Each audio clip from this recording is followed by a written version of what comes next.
સતત 3 દિવસના વરસાદ બાદ જરિયા મહાદેવનો નજારો એકદમથી ખુલી ગયો છે. અહીંયા મંદિર છે એની ઉપરથી એકદમથી પાણીનો ધોધ પડે છે. તો આ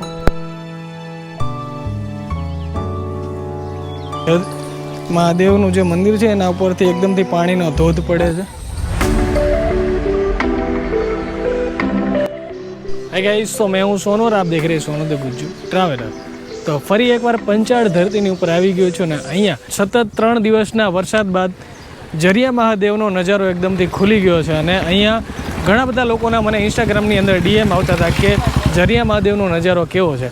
તો આજે હું તમને બધાને બતાવીશ કે જરિયા મહાદેવનો નજારો કેવો છે. અને ઘણા બધા લોકોએ મને વિડીયો પણ શેર કર્યો હતો કે જરિયા મહાદેવનું મંદિર છે એની ઉપરથી એકદમથી પાણીનો ધોધ પડે છે.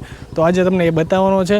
અને હા, મહાદેવ વિશે તો આપણે એક વિડીયો બનાવેલો છે અગાઉ, તો એની લિંક આપી દઈશ. તો એ લિંક ઉપર ક્લિક કરીને તમે મહાદેવના ઇતિહાસ વિશે જાણવું હોય, જરિયા મહાદેવ વિશે જાણવું હોય તો અહીંયા ક્લિક કરીને તમે વિડીયો જોઈ શકો છો. તો ચાલો ગાઈઝ, આપણે જઈએ જરિયા મહાદેવ તરફ અને આપણે જોઈએ કે મહાદેવનું સ્વરૂપ કેવું છે. અને અત્યારે હવે ચોમાસાના ટાઈમમાં ગ્રીનરી એટલી બધી જોવા મળશે કે તમને અહીંયાનો અલગ જ અનુભવ થશે. તો ચાલો આપણે તમને ગ્રીનરી પણ બતાવશું અને પાછળનો પહાડ પણ કેવો છે એ પણ બતાવશું. તો ચાલો ગાઈઝ, મારી સાથે જરિયા મહાદેવ જઈએ અને મહાદેવના દર્શન કરીએ.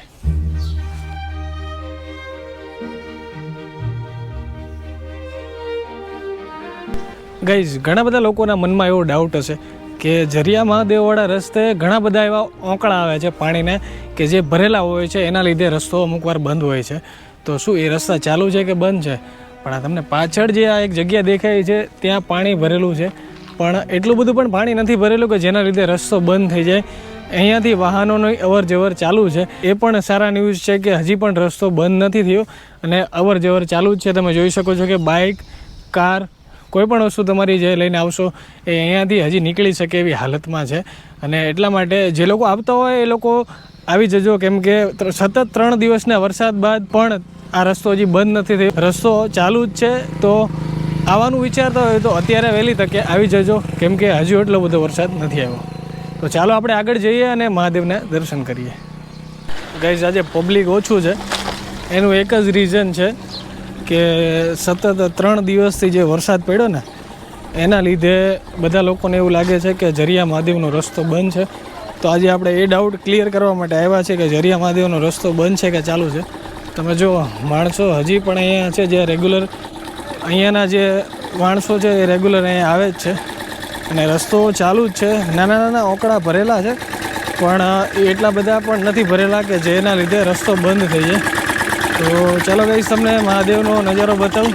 આજે તો ફક્ત ખાલી તમને એક નજારો બતાવવાનો છે કે જે વરસાદ 3 દિવસથી પડ્યો છે એના પછી મહાદેવનો નજારો કેવો છે. તમે જુઓ ગાઈસ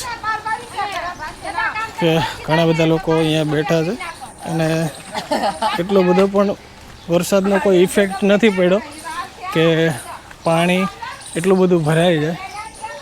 અને એક સોશિયલ મીડિયા ઉપર હમણાં 2-3 દિવસથી બહુ બધા વિડીયો વાયરલ થયા હતા જરિયા મહાદેવના, કે મહાદેવનું જે મંદિર છે એના ઉપરથી એકદમથી પાણીનો ધોધ પડે છે. તો એ તમને ક્લિયર કરી દઉં કે ધોધ અત્યારે પડતો નથી. અત્યારે 2 દિવસની અંદર પાણી તો ક્લીન થઈ ગયું છે, બધું ક્લિયર થઈ ગયું છે. અને અત્યારે તમે જુઓ કે ઉપરથી પાણી નથી પડતું. ગાઈઝ, 2 દિવસથી સતત જે વિડીયો વાયરલ થતો ઇન્સ્ટાગ્રામની અંદર કે જરિયા મહાદેવનું જે મહાદેવનું મંદિર છે એના ઉપરથી પાણીનો ધોધ પડતો હતો. પણ હાલ અત્યારે આજની તારીખ છે 26 જુલાઈ અને 2026ના રોજ તમે જોઈ શકો છો કે પાણી બધું ક્લીન થઈ ગયું છે અને પાણી ઉપરથી બધું નીકળી ગયું છે. કે જ્યારે વરસાદ ચાલુ છે ત્યારે નો ડાઉટ કે અહીંયાથી પાણી પડતું હશે, પણ અત્યારે આ હાલત તમે જોઈ શકો છો કે પાણી અહીંયાથી ક્લીન થઈ ગયું છે. અને અત્યારે આપણે મહાદેવના દર્શન એકદમથી કરી શકીએ છીએ. તો ચાલો ગાઈઝ, મહાદેવના દર્શન કરીએ આપણે. ગાઈઝ, અહીંયા ગારો છે, તમે જોઈ શકો છો. પાણી અહીંયાથી પડતું હશે એના લીધે તમે જુઓ કે અહીંયા ગારો એકદમથી જમા થઈ ગયો છે. અને બધું પાણી તમે જુઓ કે અહીંયાથી આ ઓંકડાની અંદરથી થઈ અને બહાર નીકળી ગયું છે. હાલ અત્યારે મહાદેવના દર્શન તમે કરી શકો છો.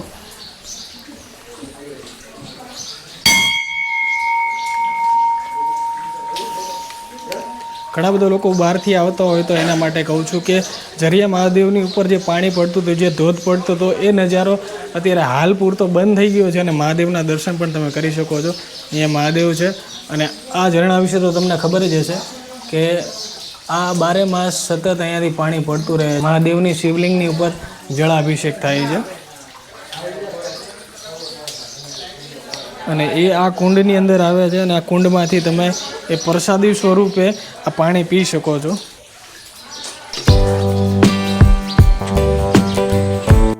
હેલો ગાઈસ, આપણે પાછળ જઈએ અને ત્યાંનો તમને નજારો બતાવું કે ત્યાંનો નજારો કેવો છે ને ત્યાંની ગ્રીનરી કેવી છે. પાછળ 2 મોટા મોટા પહાડ છે અને અહીંયા જવા માટેનો રસ્તો છે આખો. અને આ જંગલવાળો વિસ્તાર છે એટલે અહીંયા બહુ ધ્યાન રાખવું, કેમ કે ગમે ત્યાંથી વન્ય પ્રાણી ગમે ત્યાંથી નીકળી શકે છે. અને ઘણા બધા લોકો અહીંયા જોયા પણ છે, ઘણા બધા લોકોએ કે અહીંયા દીપડાનો વસવાટ છે. તો ચાલો ગાઈસ, તમને પાછળ લઈ જાઉં અને બતાવું ત્યાંનો નજારો.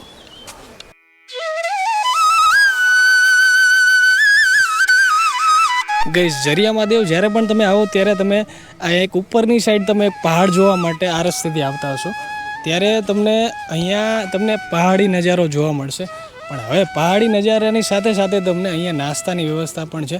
નાસ્તો પણ તમને અહીંયા મળી જશે. ઘણી બધી વ્યવસ્થા છે, બટેકા ભૂંગળા છે અને ઘણી બધી અલગ અલગ વસ્તુઓ છે. તો ચાલો ગાઈસ, આપણે એમને મળીએ અને એમને પૂછીએ કે આ ક્યારથી આપણે સ્ટોલ નાખેલો છે. કેમ છો મોટા ભાઈ? ક્યારથી ચાલુ કર્યું ભાઈ તમે? આજથી ચાલુ કર્યું.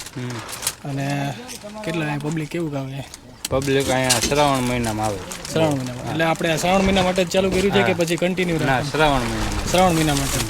જે લોકો શ્રાવણ મહિનામાં આવે છે, હવે શ્રાવણ મહિનો સ્ટાર્ટ થવાની તૈયારી છે, તો જે લોકો શ્રાવણ મહિના માટે આવે છે એ લોકો માટે અહીંયા એક નાસ્તાની વ્યવસ્થા પણ રાખેલી છે. અને હા, ઘણા બધા લોકોને ફરાળ હોય છે, ઉપવાસ હોય છે, તો ઉપવાસ માટે ફરાળ પણ તમને મળશે. તમે જોઈ શકો છો કે સ્ટોલ આખો અહીંયા નાખી દીધો છે. જે ઝરિયા મહાદેવથી ઉપર તમે આવો નજારો જોવા માટે એ જગ્યા ઉપર આ સ્ટોલ છે.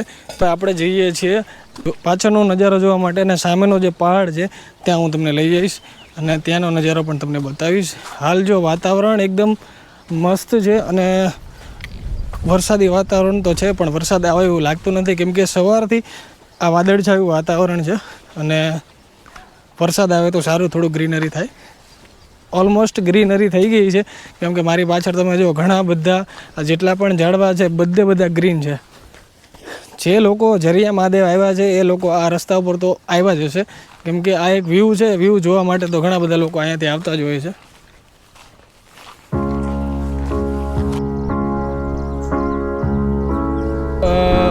વાગ્યા છે અત્યારે બપોરના 12, 1 વાગી ગયો છે. વાગ્યા 1 ભાઈ અત્યારે બપોરના. અને અત્યારે અમે મહાદેવનો નજારો જોઈને અમે પાછળના નજારા આવ્યા છીએ જોવા માટે.